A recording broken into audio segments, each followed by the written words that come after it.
सबको मेरा नमस्कार डियर स्टूडेंट्स మీకోసం నేను మోడల్ పేపర్స్ చెప్తున్నాను బిట్స్ వెరీ ఇంపార్టెంట్ కదా 1 to 12 బిట్స్ 12 మార్క్స్ వస్తాయి కాబట్టి కన్ఫ్యూజ్ అవ్వకుండా రాయాలంటే నంబర్ ఆఫ్ మోడల్ పేపర్స్ చేయాలి సో దట్స్ వై నేను బిట్స్ చెప్తున్నాను మీరు డైలీ చూడండి ఈ రోజు అయితే 2 పేపర్స్ చెప్తాను ఓన్లీ బిట్స్ 12 బిట్స్ చెప్తాను జాగ్రత్తగా చూసుకుని మీరు రాసుకోండి ఓకేనా చూడండి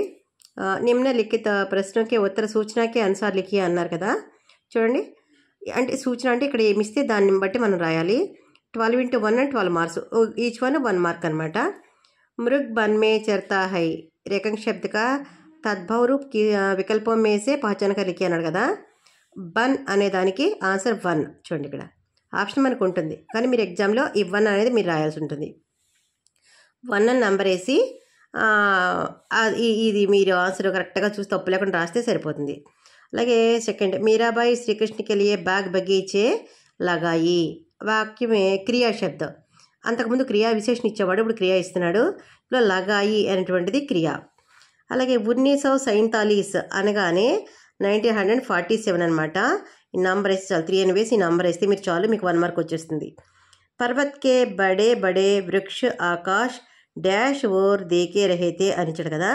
దీనికి ఆన్సర్ కీ అనమాట ఆకాష్ కీ ఓర్ ఈ కీ అని మీరు రాస్తే 4 నెంబర్ వేసి కీ అని పెడితే చాలు మీకు మార్క్ పడుతుంది तोप को देखने लोग कंपनी बाग को आते हैं అని చూడు కదా ఈ రేఖాంకిత అంటే అండర్లైన్ చేసిన వర్డ్కి సమాసం చెప్పాలట సమాసం కంపెనీ బాగ్ అంటే కంపెనీకే బాగ్ అని అనమాట తత్పురుష సమాసం అవుతుంది కాకేకి వస్తే తత్పురుష సమాసం అనమాట 6th వన్ చూడండి పరోపకార్ పరోపకార్ అనే శబ్దానికి సంధి విచ్ఛేదం చేయాలి పర్ ప్లస్ ఉపకార్ అలాగే మీరు పరే ప్లస్ పరా ప్లస్ రాసి రాంగ్ అవుతుంది పర్ ప్లస్ ఉపకారం రాస్తే మీకు ఆన్సర్ కరెక్ట్ అవుతుంది అనమాట నంబరు 6 అని వేసి పర్ ప్లస్ ఉపకారం అంటే మీకు మార్క్ పడుతుంది అలాగే చూడండి 7th బిట్ చెప్తాను బడే బాయి సే చోటా బాయి కా ఉమ్ర 5 సాల్ కమ్ థా అని ఇచ్చాడు కదా ఇప్పుడు ఉమ్ర అనే దానికి పర్యాయ శబ్దము అంటే ఏంటనమాట వై అంటే వయసు ఉంటాగా తెలుగులో అదనమాట వై ఓకే ఉమ్రకి మీరు 7 అని వేసి వై అని రాస్తే చాలు మిస్టేక్ కూడా రాయకలు ఇక్కడ ఉంటుంది కాబట్టి మీరు జాగ్రత్త చూసుకోవాలంతే నేతాజీ కే నేతృత్వ మే స్వతంత్రత సభి ఆయోజిత్ హువా అన్నాడు కదా స్వతంత్రత అనే దానికి ఉపసర్గ చూడండి ఉపసర్గ స్వ అని పెట్టాలి అలాగే 9th బిట్ చూడండి తతామ్రా హర్ దిన్ సమృద్ధి తట్ పర్ బైట్కర్ ప్రకృతి మే లీన్ హోతా థా అని ఇచ్చాడు కదా ఇప్పుడు బైట్కర్ సమృద్ధి అనే సముద్రి అనే పదానికి ప్రత్యయం చెప్పాలి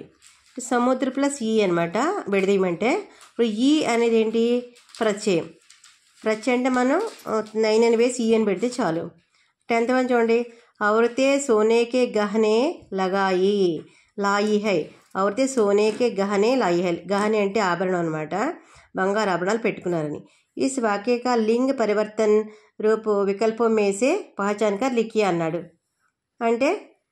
ఏమనాలి ఆద్మీ సోనేకి గహనే లాయే హై అని రాయాలి హమ్ మీటే యాదం మే ఉలझे रहे इस वाक्य का भविष्यत काल रूप विकल्पों में से पहचान कर लिखिए అన్నాడు కదా దీనికి చూడండి హమ్ మీటే యాదం మే ఉలझे रहे అన్నప్పుడు భవిష్యత్ కాలంలో చెప్పాలి మనం భవిష్యత్ కాలం ఏది ఇందులో చూడండి ఇది రహేంగే అనేది భవిష్యత్ కాలం హమ్ మీటే యాదం మే ఉలझे रहेंगे రహే అనేది వర్తమాన కాలం అవుతుంది రహేంగే అనేది భవిష్యత్ కాలం అవుతుంది సిపాహీ తంగ్ ఆగయి హై అని చూడు కదా శుద్ధ రూప్ చూడండి సిపాహీ తంగ్ ఆగయా హై ఆగయి అన్నాడు కదా మనం ఆగయా హై సిపాహీ తంగ్ ఆగయా హై అని ఈ విధంగా మనం రాయాలి అలాగే నెక్స్ట్ ఇంకో పేపర్ చెప్తాను రేపు